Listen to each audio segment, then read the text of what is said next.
Joining me now is Tom McGrath, author of Triumph of the Yuppies, America, the 80s, and the Creation of an Unequal Nation. Tom, this is going to be fun. Explain, first of all, how exactly yuppies got involved here. Who were they? Describe them. How'd they go from being this kind of young counterculture group focused on money so intensely? Right. Well, as you mentioned, Yuppie stands for Young Urban Professional, and they're really a subset of the massive baby boom generation. Folks who are very well educated. They come from some of the most elite schools in the country. They're very focused on career success, very materialistic, very focused on status. And they gain increasing cultural and ultimately economic and political power in the first half of the 1980s. And I think understanding their story really is the origin story of where we are today as a country. And were they a lot about me, me, me, me, me? Absolutely, yeah. There really was about trying to be successful in their own lives with as much self-gratification as possible. Which brings me then to this. One of the biggest names in the 80s was Donald Trump. I mean, you write, as Trump moved up in the real estate world, he said there are no more middle buildings. And you add, by the end of the 80s, there was less and less middle anything. So talk about Trump's role in all this and what it did to the middle class. So Trump is really kind of, in some ways, the quintessential yuppie. He's very focused on money, obviously, on glitz, on glamour, and that's very much a yuppie quality. And what we start to see in the 80s and has continued to now is the hollowing out of the middle class. And sort of the irony of this is that, you know, what Trump helped create as a businessman, he's now profited from as a politician, because a lot of those working class voters that suffered starting in the 1980s have turned to him for some reason as their redemption right now.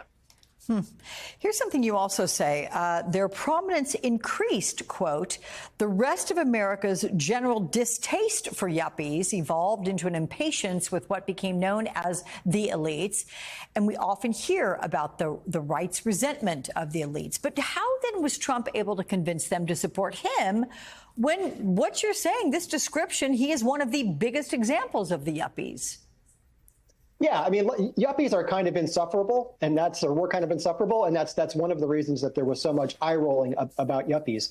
And yet, I mean, it does speak to Trump's political skills that he's managed to persuade people that he, you know, in the working class, that he really has their back.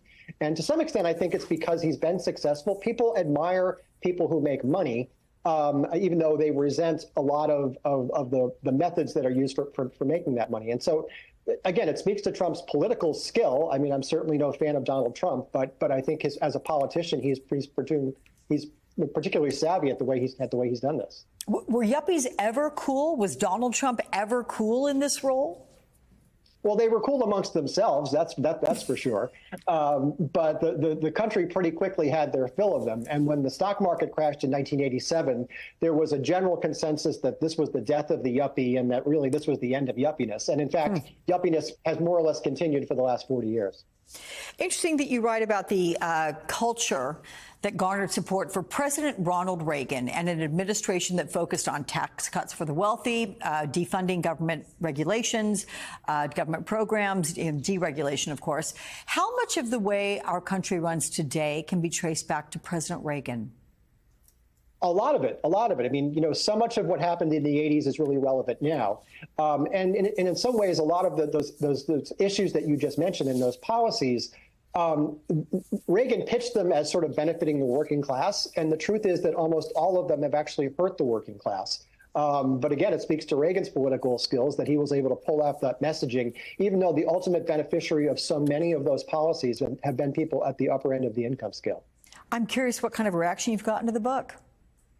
It's been really great. The reviews have been wonderful. People who've read it have told me they've really loved it. I think it's in some ways fun to be nostalgic about the 1980s because I talk a lot about the pop culture stuff. But there's a deeper message to this book that the policy shifts that took place are coming home to roost right now. I can't tell you the last time I said the word yuppie, so I had a lot of fun saying it today with you. Thank you so much. Best of luck with the book. Again, Triumph of the Yuppies, America, the 80s, and the Creation of a Unequal Nation. There it is. Okay.